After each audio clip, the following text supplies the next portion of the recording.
Hey, how's everybody doing today? We're going to go get started with Creatine 101, everything you need to know to get started with creatine, utilizing it in the most advantageous way possible, but also introducing some new and exciting research into creatine that proves that even if you're somebody that doesn't train, doesn't give a shit about physical adaptation, you still should be supplementing with creatine as a general health supplement. And we'll get into why here in just a second. But we need to understand that creatine is one of the, if not the most well-studied and validated supplements in the entire world. There are hundreds of studies that prove its efficacy and validates its safety. But our body also creates or produces 1 to 2 grams in our body daily. And also, people only think about creatine as being stored in our skeletal muscle. And 95% of it, that's true, stored in skeletal muscle. But the remaining 5% is actually stored in organs, such as the brain. And we'll get into the importance of that in just a minute. But what does creatine actually do? The biggest limiting factor within high intensity exercise is ATP regeneration. And what studies show is that creatine supplementation drastically increases the amount of creatine stored within our muscle, which provides our body a better capacity at regenerating ATP when under these high intensity training conditions, which makes sense of the hundreds of studies that show a clear benefit to performance and adaptation from training when utilizing creatine itself. Now, introducing some of the new and exciting research into creatine, just giving an example study here, this one talked about traumatic brain injury in children. So they actually did the study on children with traumatic brain injury, and what it found was that the creatine administration group actually had clear benefits to testing of amnesia, social ability, communication, behavior, and overall cognitive function, and much more. So what studies like this show is that there's emerging research into creatine being a fantastic supplement for a variety of different conditions and a variety of different situations within brain or cognitive support. So there's even some studies that show that even as somebody ages in general, supplementing creatine can improve our overall cognitive function, but also studies showing clear improvement within neurological disease, Alzheimer's, and other brain degenerative diseases, but also, again, overall improvements in cognitive function for younger individuals, but especially individuals as they age. So creatine supplementation and its benefits far surpass just training adaptation, and the emerging research within cognitive function and just overall brain improvements, I guess you could say, is really getting more and more convincing. And the totality of what creatine does is just coming to light. So really be on the lookout for this new emerging research. It's pointing to some fantastic benefits of creatine that, again, just far surpasses our previous thoughts of its utilization when it comes to training adaptation. Now, when it comes to do you need a loading phase, this is a question I get all the time, and a lot of individuals firmly believe you do, but we really don't. Let's just quickly understand, what does a loading phase even do for us? All it does is shortens the period of time required for your muscle to achieve full saturation of creatine. That's all it does. So for example, normally, if you take a maintenance level dose from the start, a maintenance level dose is typically between 5 to 10 grams. When somebody is done with a loading phase, or if somebody goes maintenance level from the start, all that's describing is how much you need to take on a day-to-day basis to maintain full muscle saturation. And again, the general range for that is 5 to 10 grams on average. I personally have more muscle mass, so I typically bias higher towards 10 grams, but some individuals, especially like smaller females on my coaching roster, they're taking a much smaller amount, something closer to, say, 5 grams per day. But if you take that maintenance level dose from the very start, if you're like me and you take 10 grams per day, every day from the very start, it'll take about 2.5 weeks. About 2.5 weeks of consistent supplementation is how long it takes for my muscle to actually achieve full saturation of creatine.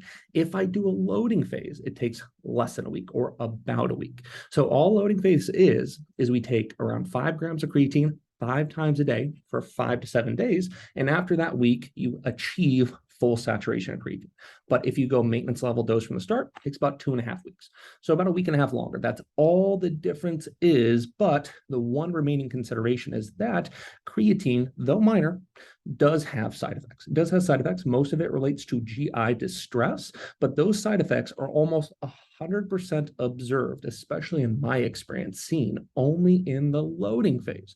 So when we skip past the loading phase, typically no side effects are observed. Very, very rarely does creatine have any side effects outside of that said loading phase. Even I personally, who react very well to creatine, have experienced pretty severe side effects, in all honesty, way back in the day when I was younger, and I thought loading phases were needed. And for like creatine salesmen and people in the supplement industry, they really want to push the idea that loading phases are absolutely needed. You can go through a bottle much, much sooner, it helps them get more sales. But the fact of the matter is, that's all it does. If you want to do one, great. Fantastic.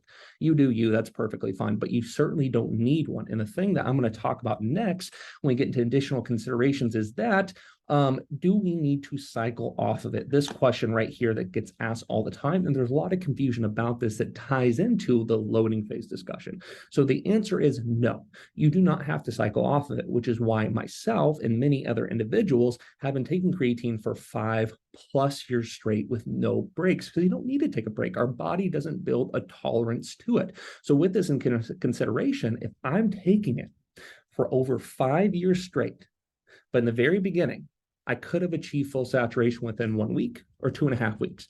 Does a week and a half make a big difference in the grand scheme of things when you're supplementing it for 5, 10, whatever years straight and above? Not at all, not even a little bit. So our body doesn't build tolerance. We don't need to cycle off, and you can take it for years and years on end, still receiving the totality of benefit. So with that being said, you definitely don't need a loading phase. A week and a half is not going to make a big difference, though you certainly can have one, and we don't need to cycle off of it as well. Now, the next big question people have is, what kind of creatine should I get? And this is a question that I got to be honest, kind of frustrates me sometimes, because here's the thing. If you look at the trend of the last 20 to 30 years within the supplement industry, you'll notice a very consistent reoccurrence. And that reoccurrence is a new sexy designer style of creatine is made every 3 to 5 years. Like it's uncanny how consistent this is. And every single time it gets made, a new kind of creatine is made, it has the exact same claims. It's either less or more water retention, less or more water retention, more bioavailable, less side effects.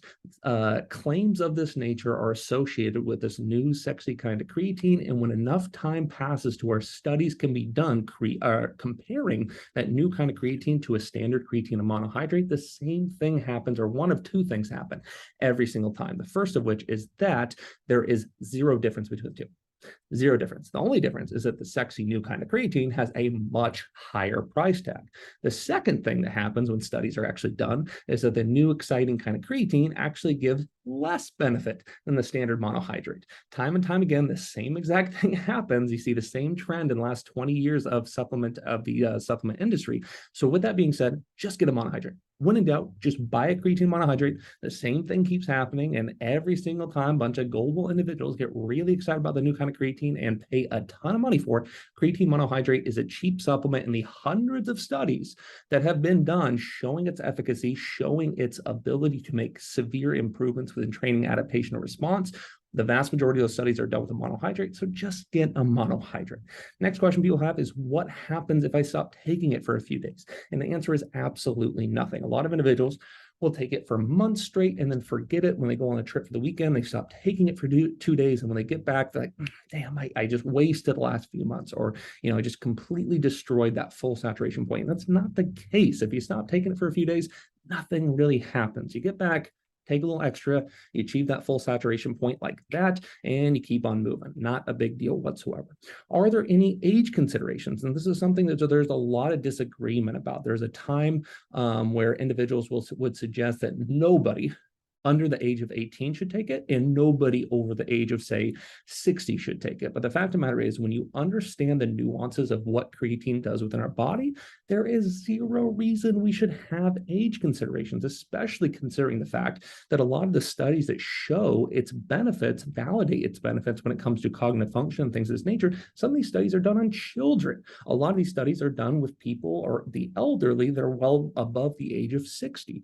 With that being said, these studies clearly show safety within its usage. So with that being said, there is no age considerations to really worry about. Can your, say, 14-year-old 5-year-old kid take it and be safe? Absolutely. When you understand what creatine does for our body, there's no real concern.